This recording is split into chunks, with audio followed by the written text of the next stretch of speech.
Slagalice, dobroveče. Pred vama je 24. TV Slagalica u 98. ciklusu i za prolazak u četvrt finale. Večeras će se na poziciji plavog takmičara boriti Emil Ikonić. Emil je pravnik, dolazi iz Beograda. Dobroveče, Emile. Dobroveče. Dobroveče, treći put u TV Slagalici, ako se dobro izbrojala, je li tako je? Da. 2 pobjede su za vama, iskustva su kakva? Odlična. Meni je jako lepo ovdje u studiju, tako da navikao sam se već i nadam se da će večeras biti sve savršeno.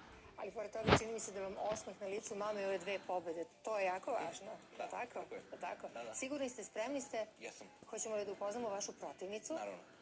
Konačno dama, ili tako reći dame, Milena Radojević, studentkinja pomoći ćete mi. Beogradske politehnike, Visoke škole strukovnih studija na smeru reciklažne tehnologije. Reciklažna tehnologija, to me zbunilo, zato što nije tako čest program, rekla bih, tako je nov program. Da, skoro, pre nekih možda 4-5 godina je uveden, još uvijek nemamo inženjera, bar ne koja je naša škola iškolovala, ali evo uskoro se nadamo kroz par mjeseci da ćemo dobiti prvog inženjera i da idemo napred što se tiče tog smjera i što se tiče same te tehnologije, jer mislim da je jako neophodno. I naravno da razvijamo i našu svest, a onda vi inženjeri radite svoj posao. Kada je reč o slagalici, omiljena igra je?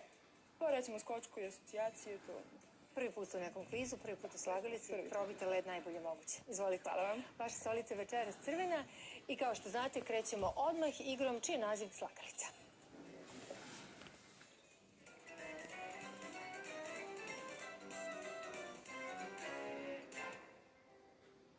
U prvoj igri tražimo najdužu reč.